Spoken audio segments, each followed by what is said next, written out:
പുരുഷാധിപത്യമുള്ള കായിക ഇനമാണ് power lifting എന്നാണ് നമ്മൾ കേൾക്കാറുള്ളത്. എന്നാൽ ആ ധാരണകളെല്ലാം കാറ്റിൽ പറത്തിയിരിക്കുകയാണ് ഒരു ജർമ്മൻ വനിത.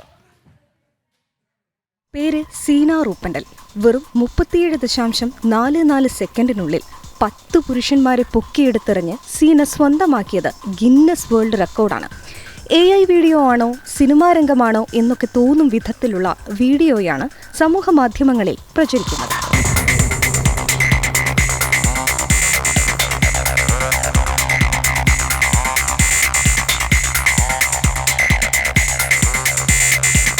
പുരുഷന്മാരെ തോളിലെടുത്ത് ഞൊടിയിടയിൽ താഴേക്കെറിയുന്ന വീഡിയോ തരംഗമാവുകയാണ്.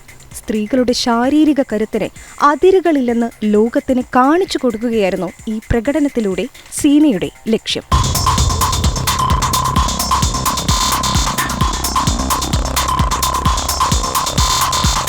സീന മുൻപും ഒട്ടേറെ റെക്കോർഡുകൾ സ്വന്തമാക്കിയിട്ടുണ്ട്. എല്ലാ സുരക്ഷാ മാനദണ്ഡങ്ങളും ഉറപ്പുവരുത്തിയ ശേഷമായിരുന്നു പ്രകടനം. സ്പോർട്സ് ഡെസ്ക്, ജനം.